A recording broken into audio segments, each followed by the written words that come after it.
Well, I was born in Seattle, Washington.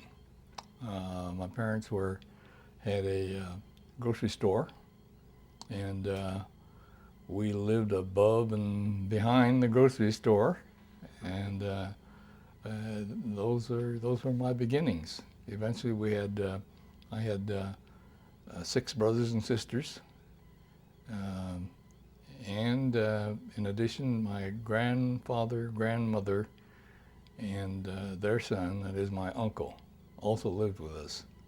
So we had a total of 12 people, um, and I don't recall feeling cramped or anything, but we had that many people in that building.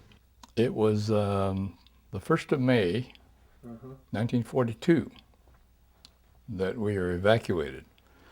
So that's December to May. We had about 4 months to take care of everything. So we were informed that we're going to be moved out. They had signs posted, not in our neighborhood because there weren't that many Japanese, but I'm sure that in the Japanese neighborhood they had the signs up. I considered myself an American citizen. Now my parents could not. They were barred from naturalization, and it wasn't until after the war that they changed that so they could be naturalized, which they did, of course.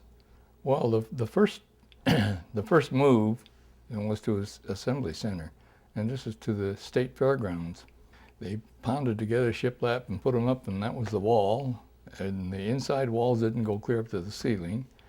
And I swore that if you ran fast enough, you could see through the cracks. You could see. If you know that effect of going by there fast, you could actually see inside there.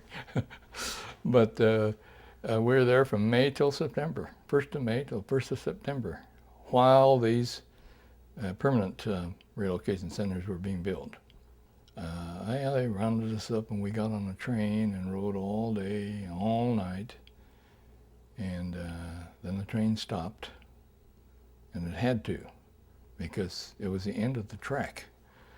As far as you can see, in every direction was sagebrush, and they had a fence across the front of the entrance to the camp, but there was nothing, no fences other than that. They didn't need to have any fences because it was just all wilderness. Oh, it was tough. It was cold. The only heating we had was a coal-burning stove, one to an apartment, and one of the important jobs there was delivering coal. But that was it. We huddled around that thing. We slept on cots. As I say, half of our family was in one room, and the other half in the other room. Well, heck, you had to do all the work, all the jobs yourself. As I said, delivering coal was one, and they had doctors and nurses, and as I said, my dad was a co-op store manager. Education was one area which was not taken care of by the evacuees themselves. That's because there weren't very many Japanese that would ever be accepted as teachers, so had to rely on outside help for that. So it wasn't totally like a concentration camp. Did you feel like you were in a concentration camp? Were you Oh aware no, of not concentration really. camps? Not really. Gosh, we're all together there, and we would eat together. We would shower together.